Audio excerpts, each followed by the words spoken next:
Bismillah, alhamdulillah, wassalatu wassalamu ala rasulillah wa ala alihi wa sahbihi wa man wala, thumma amma ba'd. To proceed, today inshallah we will go over Bab al-Ghaiba, and in fiqh we will go over the chapter of Uli al-Arham, or the chapter of the Dhawi al-Arham, which I told you before I translated as other kin, and we will see why I translated it as other kin, not remote kin or distant kin or anything. So we'll talk about their inheritance. But first let's talk about al-Ghaiba, absence. Imam al-Harawi rahimahullah, who died in the year 481 after Hijrah, said in his book Manaazil As-Saa'ireen, Bab al-Ghaiba, the chapter or the station of al-Ghaiba, the chapter on al-Ghaiba or the station of al-Ghaiba, absence. قال الله عز وجل وتولى عنهم وقال يا أسف على يوسف. قال الله عز وجل وتولى عنهم وقال يا أسف على يوسف. Allah the Almighty said, and he turned away from them and said, "Oh my sorrow over Joseph. So, oh my sorrow over Joseph." So why did the Shaykh start by this particular verse? It's a little subtle, but it's not too subtle. The Shaykh wanted to say that his grief over Yusuf has made him absent from any other sort of incident, or the fresh incident of losing the other son, which is according to the Israelite literature, Benjamin, the fresh loss of Benjamin was not able to divert his attention from his grief over Yusuf. So when someone comes and tells you that we've lost your son Benjamin, and you say wa asafa ala Yusuf, that is ghaiba, like he's absent from the current reality or the current incident, because he's consumed into his love of and grief over Yusuf, love for Yusuf and grief over Yusuf's loss. And that is what al-Ghaiba is about. The al-Ghaiba is about being absorbed into, consumed into a particular pursuit, a particular concern, to the extent of being otherwise absent from all other concerns, from all other pursuits. You are not here. I give the example, and this is the sort of the strongest example that I can give here would be the example of a mother who's sitting in a gathering, but she's concerned about the safety of her child. Like she's heard something, or her child is far away, and she's concerned about their safety. And she is in this gathering. And this gathering could be the best gathering ever. And the people around her may be her best, most intimate friends. And it may be the happiest gathering or the saddest gathering. But she is not partaking in spirit in this gathering. She is only present in form because she's completely consumed into her concern about her child who's absent, who's far away. That is what ghaiba is about. That is what absence or absenteeism is about. It is about that concern that consumes you, that you are here, but you're not here. You're not present in soul, in spirit, in mind.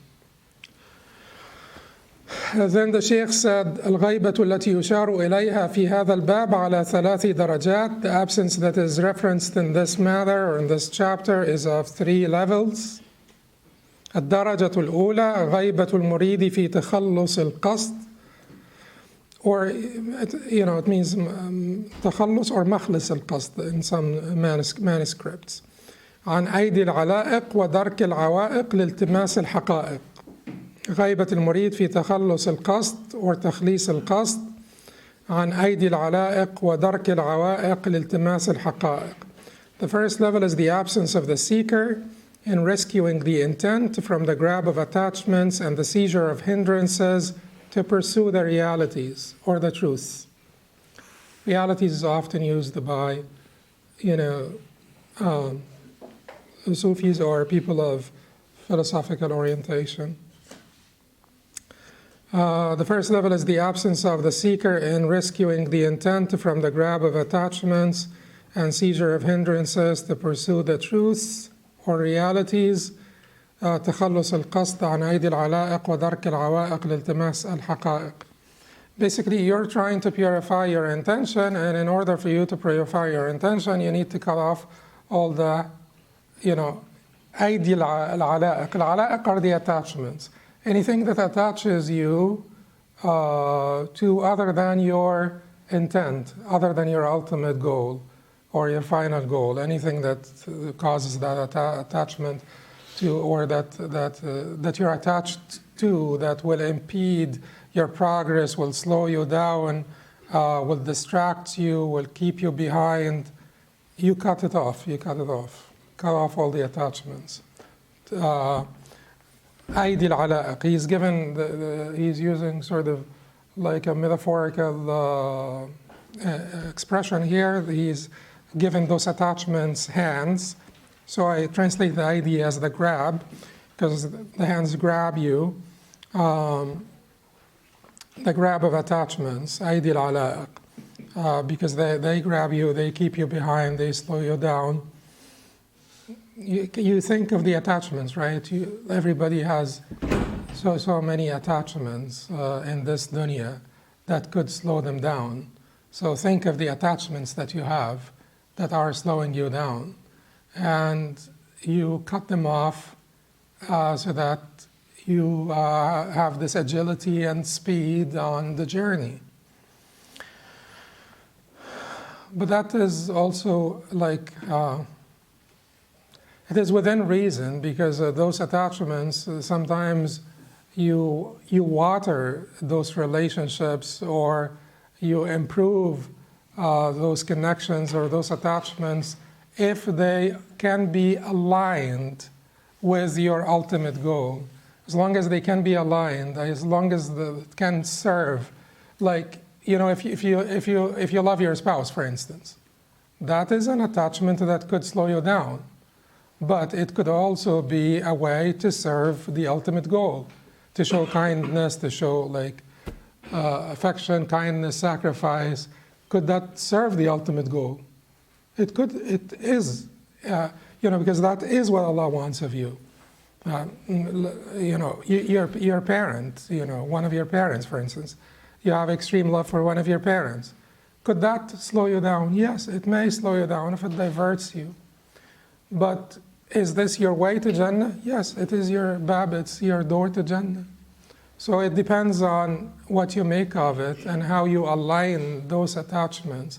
But if those attachments cannot be aligned with your ultimate goal, those are the attachments that you need to cut off. Your career also could be an attachment. Can you align it? If you can, then it is good. It will carry you, it will help you. You cannot, you cut it off, because there is nothing that is worth sacrificing that ultimate goal.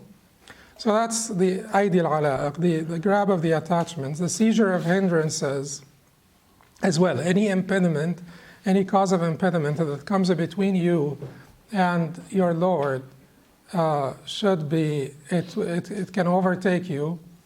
He says, dark al-awaiq, so it can catch you and seize you by force. So you run away from them, or you just remove them. And the thickest veil between you and your Lord is what? Yourself, your ego, is the thickest veil and the greatest hindrance, impediment that will obstruct you from beholding your Lord and working for His pleasure. الالتماس الحقائق, and that is to pursue the realities, because you are surrounded by phenomena. It does not mean that the phenomena are not real, but in order for you to pursue the realities, you should not be distracted by all the phenomena that you are surrounded by. And like in Islam, we don't have any hard distinction between the nominal and phenomenal,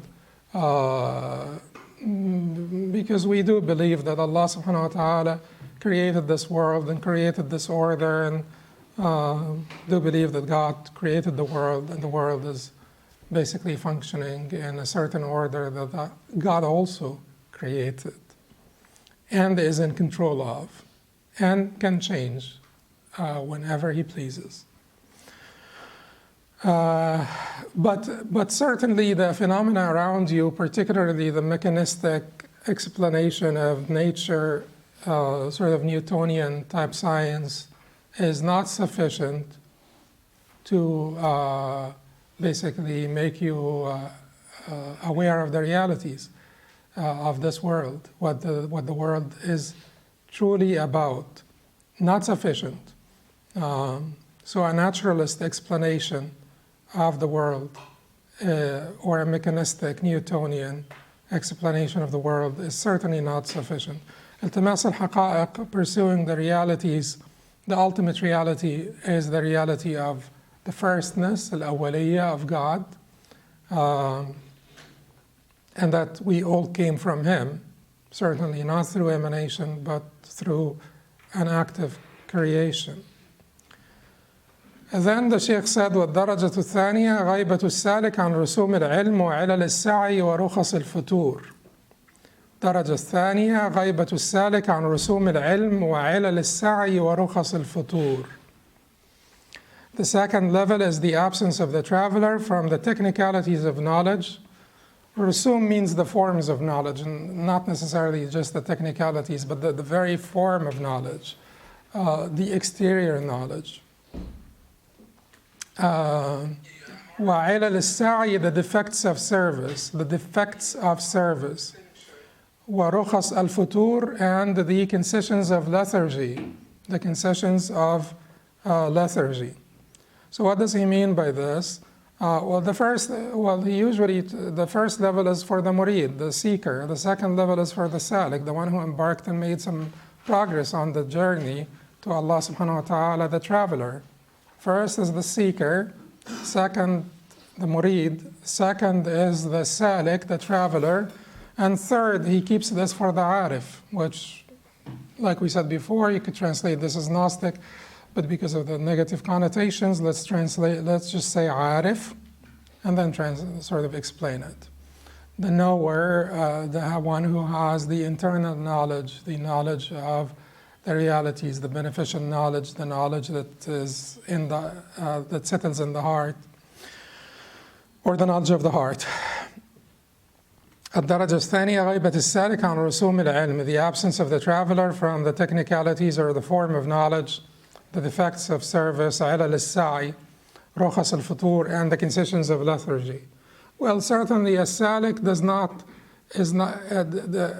salik is absent from رسوم العلم.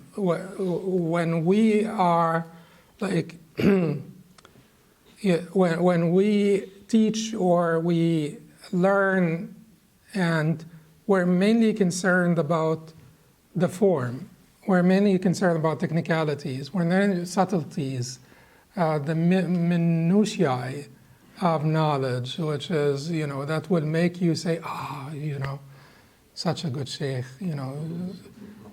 And then you get like something that is really sort of weird and subtle and like a grammatical latifa and intricacy, and then you just like keep on, for days you're just like focused on this, and when there may have been so much knowledge that you need to learn and earn to advance in your relationship with Allah subhanahu wa ta'ala. These are the technicalities of knowledge, that could be sometimes deceptive. And that is not to mean that perfection is perfection in knowledge and acquisition of knowledge, no. But it means that you are predominantly more like you are concerned, mainly concerned about your salvation, the benefit, the fruit of this knowledge, not the technicalities, but rather the fruits of the knowledge that you learn. So al-hal, the salik is someone who has a hal, right?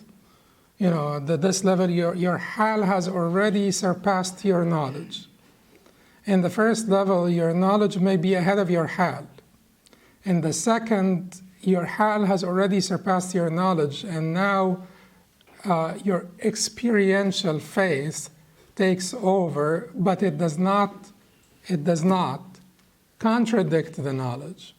It refines it, it complements it, it does not substitute. It's substituted, or it's not a substitute for it, but rather a complement to it. But a complement that will not, that will be in control now. So the knowledge now will be sort of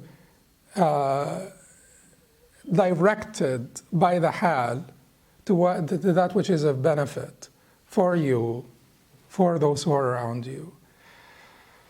Because when the knowledge is ahead of the hal, the knowledge could be, the defects of knowledge could become more obvious. It could make you arrogant, it could make you frivolous, it could make you, the known defects of knowledge without a hal or without a corresponding inner state.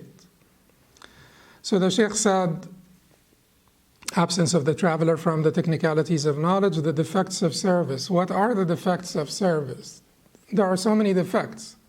The servants always have defects, except for those who Allah subhanahu wa ta'ala wanted to purify their sa'i or their work or their deeds from defects. But the defects, there are so many defects. The worst of all defects is to allow those services to be hindrances, to come in your way. Once you have taken pride in those services as your own accomplishments, then not gifts from Allah subhanahu wa ta'ala, then they become obstacles. They don't carry you, they actually hold you back. Service should carry you. If it is intended, if it is sincere and devoted to Allah subhanahu wa ta'ala, it will carry you to Him, for sure. There is nothing that is better than that. And we don't mean by services only the acts of the exterior, but also the acts of the interior. All the actions, whether they are the actions of the heart or the actions of the body. وَمَا تَقَرَّبَ إِلَيَّ عَبْدِي بِشَيْءٍ أَحَبَّ إِلَيَّ مِمَّا افْتَرَضْتُهُ عَلَيْهِ. My servant does not draw closer to me by anything more beloved to me than that which I have made obligatory on him, or that which I have required of him. So the service will carry you to Him as long as the service is pure, is devoted to Allah subhanahu wa ta'ala, and you're not seeing your service as your own accomplishment, but gifts from your Lord. al-Sa'i.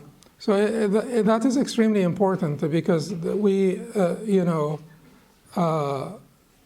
sort of the Sharia compliant tasawwuf never undermines the importance of worship, never undermines the importance of compliance with the Sunnah, the worship of Allah subhanahu wa ta'ala, and anything else will be deviation from the path of purification or tazkiyah. The Prophet ﷺ said, "Man sarrathu hasanatuhu wa sa'athu sayyi'atuhu فَذَلِكَ الْمُؤْمِنُ." Whoever rejoices in his hasana, in his good deeds, and grieves over his bad deeds, that is the believer. As the Prophet ﷺ said, the Tirmidhi reported this hadith from the Prophet ﷺ. مَنْ سَرَّتْهُ حَسَنَتُهُ وَسَاءَتْهُ سَيِّئَتُهُ فَذَلِكَ الْمُؤْمِنُ. Whoever rejoices in his good deeds and grieves over his or is aggrieved by his bad deeds, that is the believer. So yes, your hasana should make you happy. You should be content and happy and pleased that you were able to do this or that you were able to feed the poor, that you were able to pray 4 rak'ahs before Fajr, that you were able to do this or that. It should make you happy, but it certainly will not make you arrogant, and it will never make you think that this is your own accomplishment. It is rather Allah's gift, and you should be thankful for it. Then the Shaykh said, rukhas al-futur, so absence of the traveler from the technicalities of knowledge, the defects of service, and the concessions of lethargy. The concessions of lethargy, this person is at this point here mahmul, so he is supported, he is carried. His faith carries him, he does not carry his faith. It is not a burden, it is an assistance or support, help. So he doesn't have lethargy, he doesn't have lassitude because he is being carried. So he has the energy that will not make him seek those concessions, the concessions of lethargy.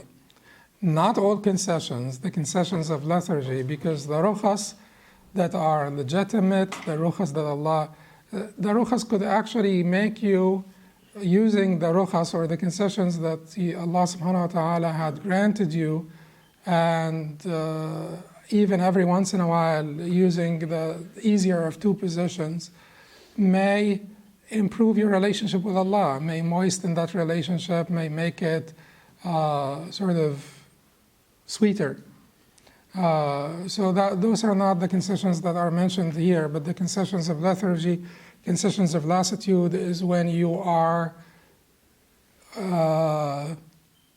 lazy, when you're tired of service, you feel tired and you want to take concessions, like you have been committed to a particular service or a particular act of goodness for years, and now you want to take the concession, as the Prophet ﷺ said about Qiyam al-Layl. As the Prophet ﷺ also said about, أَحَبُّ الْأَعْمَالِ إِلَى اللَّهِ أَدْوَمُهَا إِنْ قَلَّ. The most beloved deeds in the sight of Allah are the consistent ones, even if they were little. So the salik will not resort to those concessions of lethargy. Then the Shaykh said, الدرجة الثالثة, and the Shaykh keeps this daraja for al-arif, for the one who reached the station of fana or self-annihilation, the arif, the knower, who reached the state of self-annihilation. And as I said before, and keep on repeating it because every time we may have new people, but self-annihilation is not the highest station, and it is not a necessary bridge to the highest station. The highest station is baqa, to subsist by Allah, for Allah, with Allah subhanahu wa ta'ala. That was the station of the Sahaba radwanullahi alayhim, and it is the highest of stations. But certain aspects of fana need to be realized before you subsist by Allah, with Allah, for Allah. You cannot claim to be subsisting by Allah, with Allah, for Allah, when your ego is like so thick you can't see through it. So certain aspects of fana must be realized in order for you, but not necessarily the complete self-annihilation that is mentioned by the Shaykh, or that is considered by the Shaykh to be the highest of stations. Although the Shaykh does not mean anything that is sort of in principle wrong or deviant, but we're just saying that the way of the Sahaba the sobriety of the Sahaba, the way of the Sahaba was always preferred to intoxication, to absence in that sense also does, what the Shaykh is talking about, particularly absence here in this particular level or phase. He says, غيبة العارف عن عيون الأحوال والشواهد والدرجات في حسن الجمع. غيبة العارف, the third level, is the absence of the knower. عن عيون الأحوال والشواهد والدرجات, from the beholding of the states, manifestations, and levels. To find shelter in the fortress of union, to find shelter in the fortress of union. And the Shaykh does not mean by union the deviant, the corrupted understanding of the concept of Jama, or like union with the divine in the sense of union with the That of the divine, or merging. These are all concepts that are completely reckless and completely dangerous. They come from philosophical trends that used to be prevalent at certain times that were completely foreign to the Prophet ﷺ and his companions. Particularly that sort of reunion with Allah subhanahu wa ta'ala comes from the concept that we emanated from Him. We're not direct creations, but rather, this fight that we have, where the emanation from the divine, or we emanated from the divine. Therefore, a reunion with the divine is possible because you emanated from the divine through a line or a hierarchy of beings that ends up with the divine, ends at the divine, at the top of the ladder. Certainly, these concepts are foreign to Islam. We are the creations of the divine, and our return to Him does not mean a merging with pseity, the inniya, the That of the divine. It means that we will just return to Him, to be in His company, in His jawar, in the Jannah. May Allah subhanahu wa ta'ala make us of Ahl al-Jannah.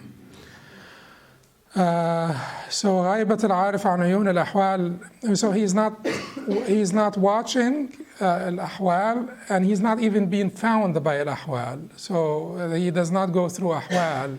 There are no colors anymore, no alwan anymore. There is no variability. There is no diversity anymore. Because if you think about being with the one, with the true one, with the inniya, the That of the true one, there are no colors. There are no variations, no variability.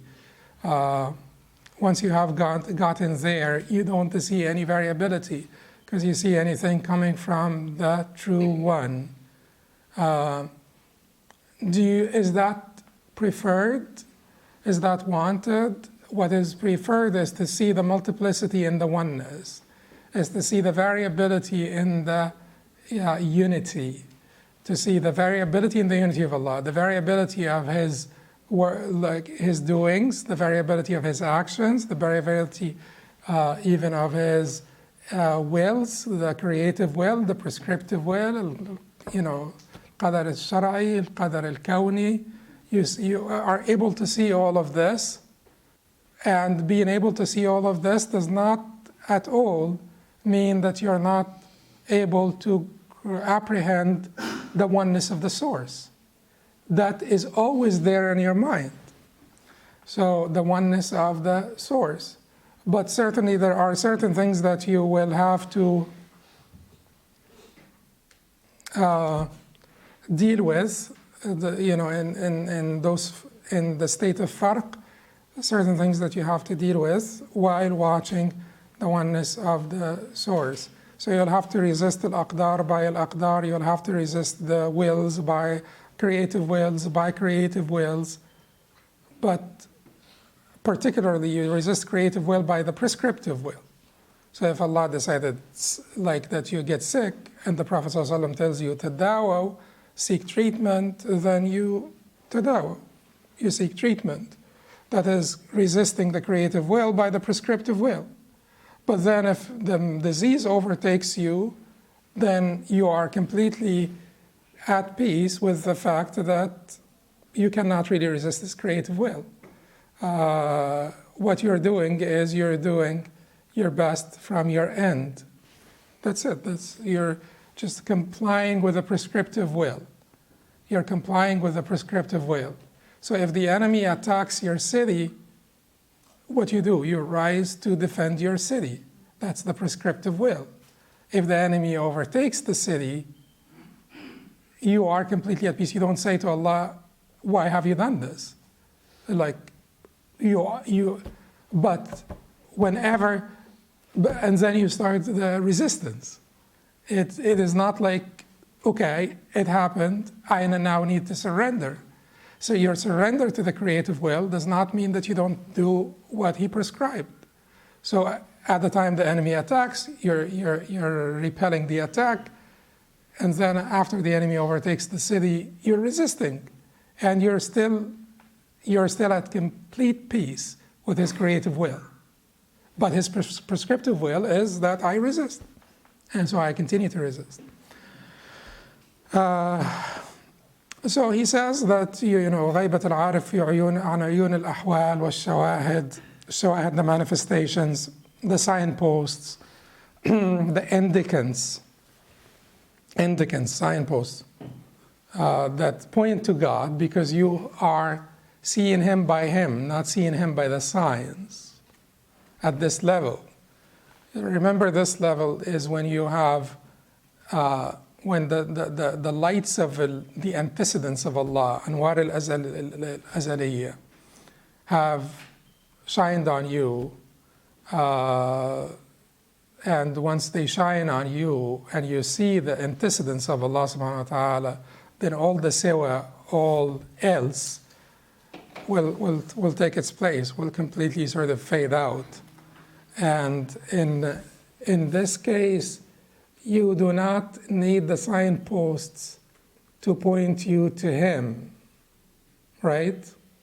So when we talk about faith, and we talk about evidentialist faith and naturalist faith and experiential faith, the naturalist faith is just like the evidentialist faith, but it is the innatist faith, that you like apprehending the Lord with your hiss al-batin, with your internal sense. And this is so, sometimes it is so clear to people like al-hiss al-zahir, the external sense, the sight, the hearing, touch, smell, so on. That's al-hiss al-zahir, those are your five senses. Your internal sense with which you apprehend your Lord through this naturalist faith is just as strong as for people, for some people, not for all people, but for some people, there's just as strong as your al-hiss al-zahir. But certainly, there are people who basically rely more on the evidentialist faith. They're convinced, the signposts, they are able to read the signposts and to see where they're pointing and to come to the proper certainty in their Lord. But the experiential faith, which is this phase is all about experiential faith, they don't need the evidentialist, they're there, they're seeing him by him. So they are seeing his antecedents by the lights of his antecedents, not by the signposts. So shawahid, the signposts, would drop. Sometimes they mean by the shawahid also the difference between the attributes and the zat, the sifat and the zat, the attributes and the ipseity, the essence of Allah subhanahu wa ta'ala.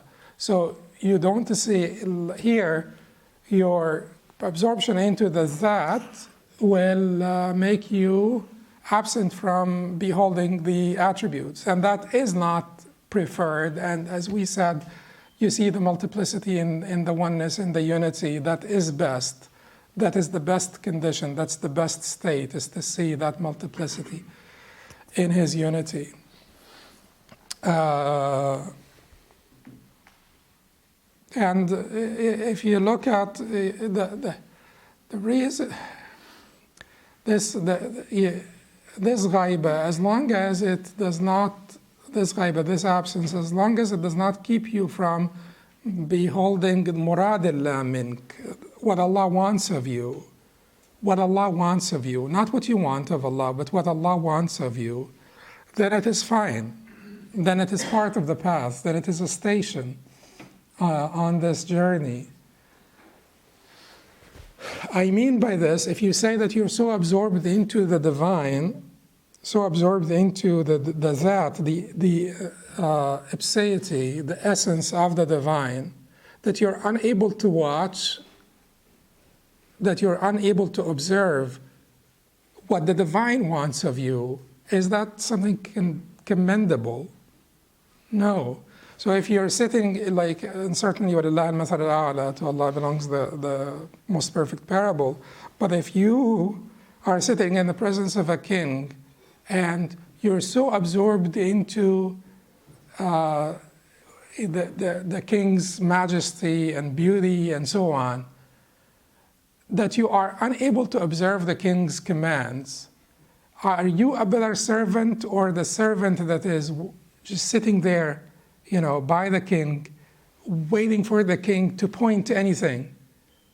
Like, get me this, get me that, do this, go do, you know, bring someone from outside the door. And, you know, is that servant a better servant or the servant that is just sitting there watching the majesty and the beauty of the king, and then whatever the king tells him, he's absent. He's absent from murad al-king, from what the king wants of him.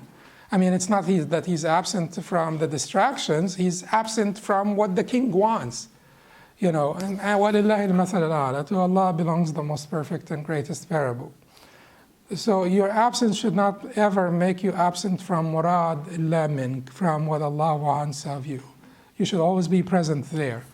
And then part of what Allah wants of you is al-khilafa fil ard, right? He made you an agent on earth.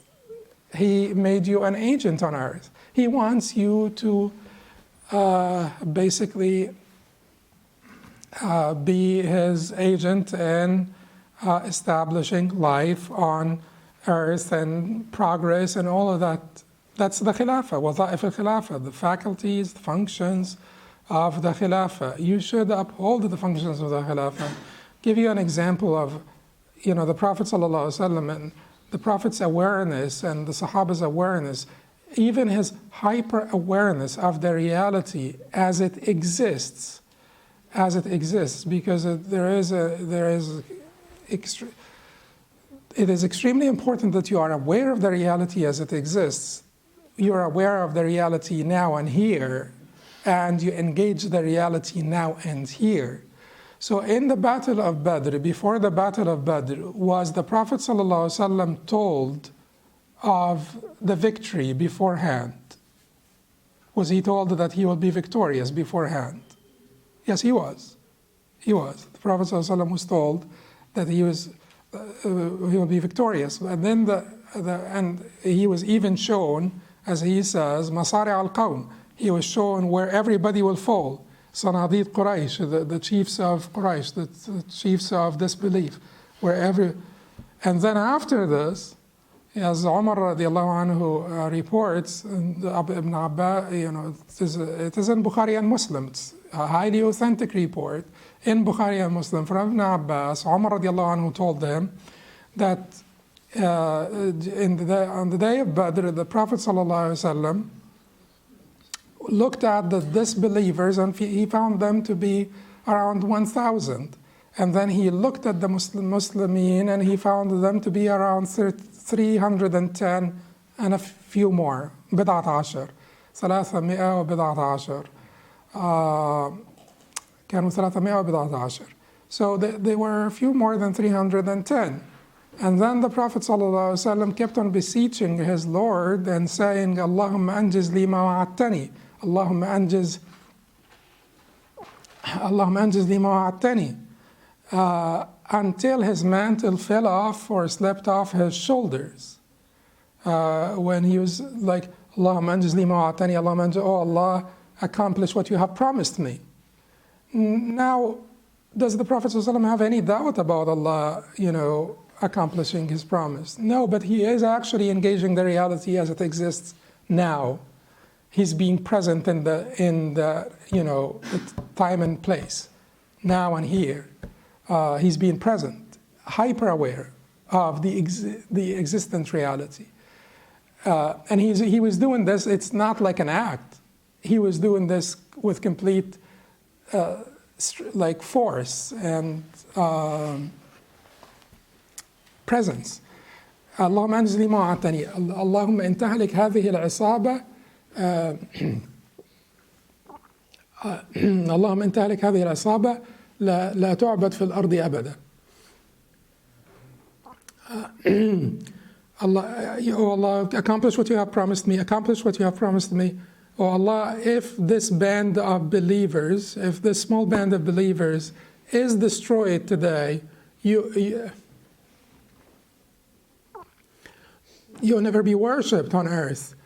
And then he was doing this, and Abu Bakr felt for him, his rida, his upper garment or mantle, fell off his shoulders, and Abu Bakr came from behind him and put it back on his shoulders and embraced him from behind. And he said, كفاك مناشدتك ربك يا رسول الله, or كذاك مناشدتك or مناشدتك. That's the different. ربك يا رسول الله. Sufficient for you, or it will suffice, your beseeching of your Lord is sufficient for you, or suffice you, your beseeching of your Lord, your beseeching of your Lord will be sufficient for you, O Messenger of Allah. It is enough.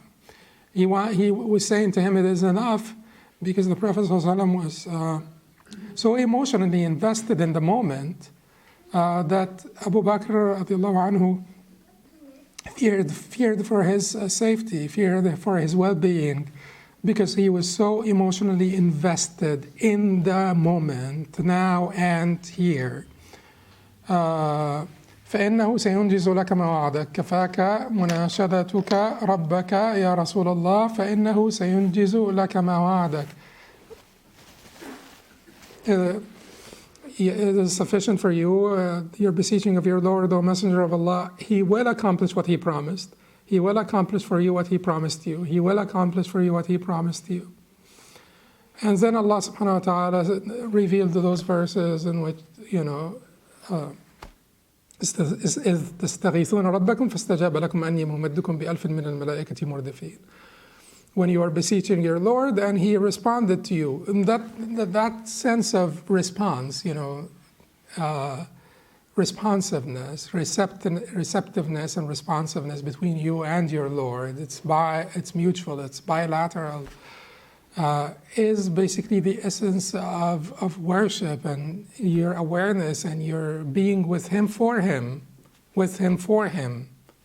and that's extremely important, with him for him, by him as well. So if you look at this picture, the Prophet ﷺ was not absent from reality. It's not like he's in a state of intoxication or a state of absence from reality. He's completely connected to the reality. But to do what? To serve his Lord. What was he concerned about? لا تعبد في الأرض أبدا. You will never be worshipped on earth. That was his main concern. Not even his physical safety and the safety of the Sahaba radhiyallahu anhum, because he knows martyrdom is welcome by his companions, but that is his main concern. So he is present, he is engaging the moment, he's with his Lord, but for his Lord, for the cause of his Lord. And that's what we want to be.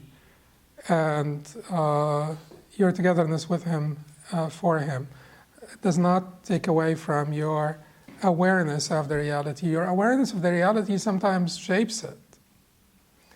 To an extent, it sometimes shapes. Do you remember all this talk about, anyway, I don't want to make this more philosophical than it should be, But that sort of synthetic creative role of your self-consciousness in the reality, Kant says the categories of reality are the categories of understanding are the categories of reality. I'll give you an example from the Prophet ﷺ that when the Prophet ﷺ went to visit a man, like an older man, and this is reported, it's reported in Bukhari. The Prophet ﷺ went to visit an older man who had fever. And then the usual thing the Prophet ﷺ would make dua for people. He would say, La ba'as tahur, when he visits a sick person. So he said to him, La ba'as tahur, inshallah. No harm will befall you. You will be cured, inshallah. And then the man said to him, did you say tahur? أقلت طهور بل هي حمى تفور على شيخ كبير تزيره القبور. So did you actually say tahur, or did you say that I'll be cured? No, it is not. It is a raging fever that had befallen an old man. So you're studying him. He is saying to the Prophet ﷺ, you don't know what you're talking about. This is a raging fever. I'm an old man.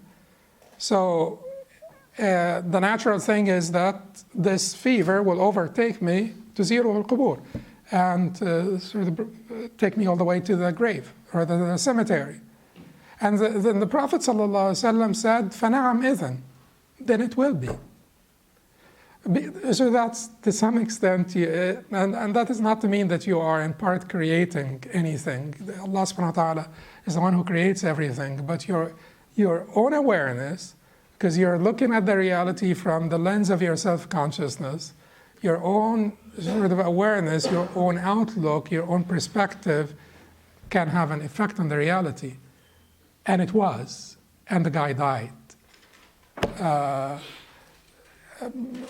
So like I said, engaging the reality for the sake of Allah subhanahu wa ta'ala with positivity is what is prescribed for us. أقول قولي هذا أستغفر الله لي ولكم سبحانك اللهم وبحمدك أشهد أن لا إله إلا أنت أستغفرك وأتوب إليك.